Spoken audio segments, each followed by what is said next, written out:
I'm here tonight to actually talk at the Jackson Medical Mall Foundation. They asked me to come in and talk about health and wellness.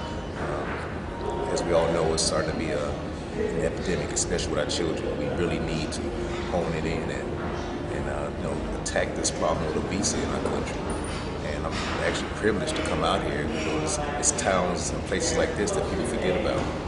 It's just a matter of educating the people, letting them know that, hey, you can face this problem, man. You don't have to have type 2 diabetes. You don't have to be obese. You don't have to have high blood pressure. You can prevent these illnesses and diseases. And hopefully I get that message across tonight. Great. People that don't recognize you from television, talk about where you came from and how you are so involved with health and fitness. Well, I'm from Celebrity Fit Club. Been a trainer with the show actually almost 10 years now. We started in London, and when I moved here back to the States in 2002, we started the show here in Los Angeles, and we're on the 7th season now, getting ready to go into the 8th season. So, health and fitness has always been a part of my life, but I wasn't the healthiest eater growing up because my parents weren't really that educated. But I was always into fitness. I got into martial arts at 4 years old. And all my life, I was in the dojo with my grandfather, getting thrown around and trying to kick over the guys. But I wasn't eating healthy. And my family, my mom's side of the family, was originally from the South. So they had some pretty bad eating habits. And once I got into high school and started playing sports and went on to play semi-pro football in Europe, I knew that my body was a temple and I have to. It's only going to put out, what I put into it.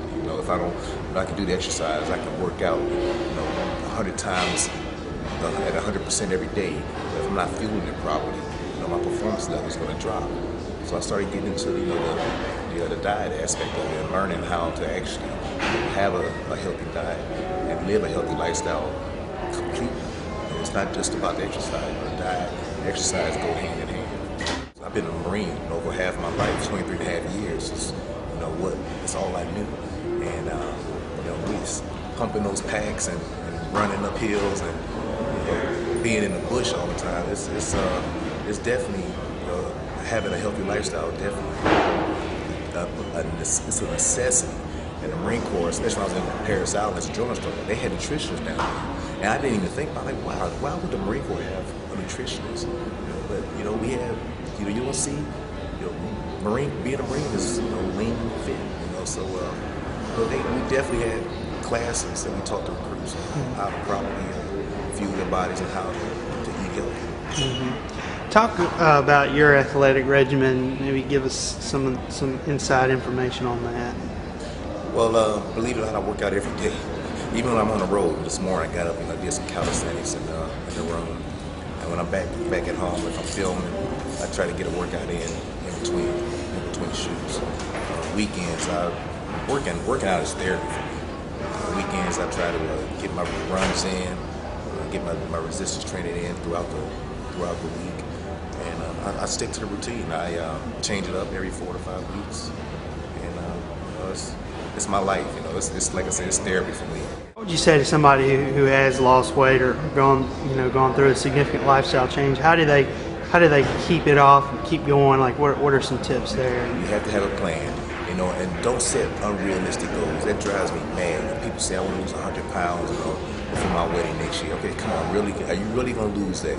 No, you're not. Have short-term goals. 1 or 2 pounds a week is ideal and realistic. Do I push the envelope on Fit Club? Yes, because I know what their bodies are capable of. And for those 3 days, I know how to push the envelope in a healthy and safe way, so I can get past the 2 pounds. But after a while, they're gonna plateau.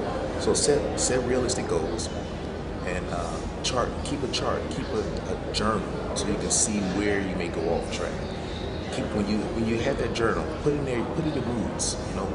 What kind of feeling did you have this morning? Were you having a bad hair day? Was that stress? Did that stress cause you to make healthy choices with your food? When you go out to the restaurants, you don't have to get the fried chicken.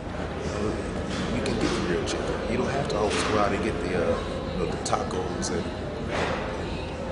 the saturated fats.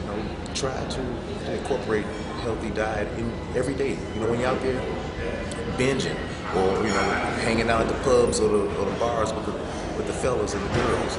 You don't always have to have 5 or 6 dang on beers. You can get a light beer. I'm a Marine. I like to have a cold one every now and then too, but I want to grab the one with the lighter calories, or I want have more than 2. The parents should take responsibility. The kids are only going to emulate what they see at home. And I was looking at some stats on Mississippi, and just 4 years ago, over 200,000, close to 300,000 people in 1 year were diagnosed with diabetes in Mississippi. And close to 3,000 of those in 1 year actually died from it. This is something, again, that's preventable. Moderate exercise, moderate diet, keeping your weight in a reasonable zone.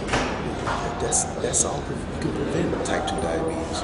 The childhood obesity is something that, if we don't get on top of it, we are ruining our future.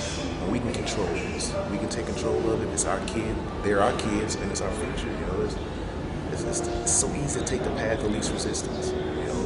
But the good things in life, they don't come easy. If they did, you wouldn't work for it, right? So let's give them that.